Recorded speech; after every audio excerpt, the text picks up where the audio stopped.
Kyle over here at the Horror File. Today I'm doing another disturbing movies review. I hope you guys enjoyed this series. I started a couple days ago. My first review was on Visitor Q. If you haven't seen it, check it out. This series basically talks about movies that are considered disturbing or have disturbing elements to them. It doesn't necessarily mean that they are disturbing, but it's what a lot of people would consider disturbing. So that's kind of where I'm kind of trying to take this series. But I hope you guys like the videos. If you guys have any suggestions of movies that you think may be disturbing, I've seen a lot of disturbing stuff. But if you think you have suggestions or just anything off the wall that could be considered disturbing to most people, just shoot me a comment below. And hopefully you guys will like this video and let me know how it is. But today I'm actually doing a French horror film from 2008, and that movie is Martyrs. This movie's pretty infamous. I mean, a lot of people know about it. It's got a pretty wide reputation. It was kind of started the French movement for like really disturbing horror movies. Like I said, this came out in 2008, and then there was some, I can't remember if the movie Inside came out before or after this, but it was around the same time frame as this, and they, came out with Frontiers, Inside, Martyrs, and, the French started coming out with a lot of, disturbing, messed up horror movies, and this was one of them. It's Martyrs. It's directed by Pascal Laugier. I always butcher names, so I don't know any of the other works that Pascal has done. I know that this is, from what I can see, this is his most infamous and most well-received movie. But yeah, to kind of get into the plot of this is one of those movies that a lot of these disturbing movies are kind of hard to review just because of the plot elements and how the story takes twists and things of that nature. But this movie starts out, the main characters obviously are these two girls right here. The movie starts out with one of them who is actually young, who's like, a little girl in like this brothel where it's like a prison almost. It's not a prison, but it looks like a brothel or something where she's being, tied up and tortured, and it looks like that she's being forced to be there without her consent. And the movie starts out right there, and the first 5-10 minutes of the movie, she starts running away. She gets out of the place, she starts running, and then the movie kind of pans out and pans back in. And the main character, which is this girl right here, the one right here. Well, they're both main characters, but the brunt of the movie focuses on her character. I think her name's Lucy in the movie.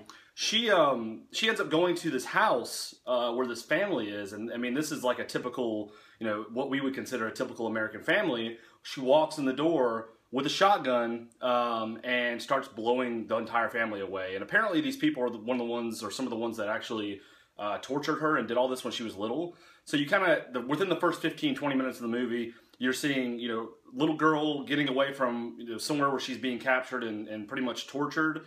And then you see her getting revenge on the family that apparently did it.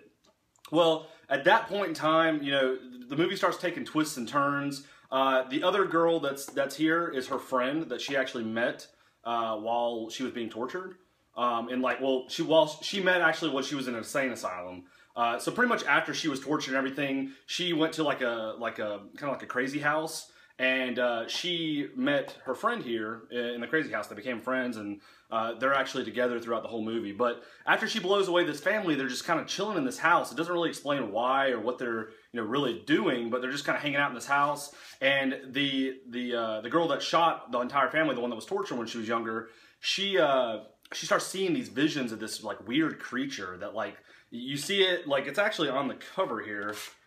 You sort of see it on the cover, like when you take the slipcase off, it's like behind this like tub. But you start to see this creature appear like in her visions, and the creature's really creepy, man. It's like one of the creepiest things I've seen in a long time. And it starts appearing and trying to get to the girl and hurt her or kill her. And she pretty much just thinks she's going crazy. Well, kind of fast forward a little bit. There's a huge plot twist at the end of this movie that is very, very unexpected. Pretty much, like I said, it's kind of a linear story up till about the middle, about halfway through the movie. So you got this girl that was tortured. She gets out. She goes into a mental institution, meets her friend. She goes to the people that was torturing her house, blows them away with a shotgun, and they hang out in this house. and they actually find a secret corridor in this house that leads down to this basement where they find all this crazy, and I'm not going to ruin it for you, but they find all this kind of crazy stuff, and then there's like a really huge plot twist at the end of kind of, there's something in the background kind of going on that you don't really see until the end of the movie. But I mean, overall, this movie is a really, really good watch if you're into these kind of flicks, or if you're into disturbing movies. Period.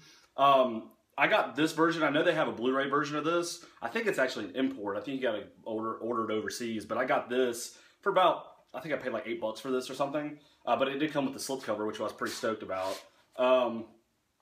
But yeah, I mean, gore factor. This has, if you guys enjoy gore, this is like a very, very gory movie. Tons of blood, tons of gore. There's a good bit of deaths in this movie, so the kill count's somewhat high. It's not huge like the last movie, but I mean it is pretty high. I would probably rate this about a 7.5 out of 10. It's definitely worth watching. It's definitely well directed, well acted. It is a foreign movie, so there are subtitles, so you would have to read, the movie. But definitely recommend checking it out. It's this release is from the Weinstein Company. They put out a lot of stuff. But yeah, definitely check it out. Another tidbit about this movie is they are planning on a American remake. They've been planning on the American remake for a while, but they just never got around to it.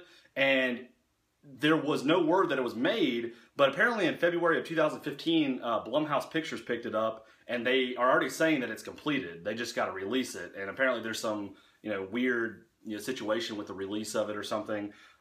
Something that the new director said is he's wanting to capture the approach of the original, but he wants to put a twist on it so it's not so dark at the end. The end of this movie is very dark, and there's really no happy ending to it. You'll just have to kind of see it to understand what I'm talking about. But yeah, if you like movies like this, definitely check it out. And let me know what you think of the review. Definitely let me know what you think of this movie. I mean, I've always had mixed feelings about this movie. Like, I'd either love it or hate it. I watched it again recently, and I really enjoyed it. I mean, I think overall, for the most part, this is a pretty damn good movie. For a French movie, it's very good. And like I said, very well directed and acted. So yeah, definitely get the unrated version of this too. I think there is an R-rated version. I think it cuts out a lot of the good stuff, like the shotgun scene and stuff. But definitely get the unrated version. But anyway, like, subscribe, let me know what you think. Let me know if you have any suggestions for any future disturbing movies. And until next time, peace. See ya.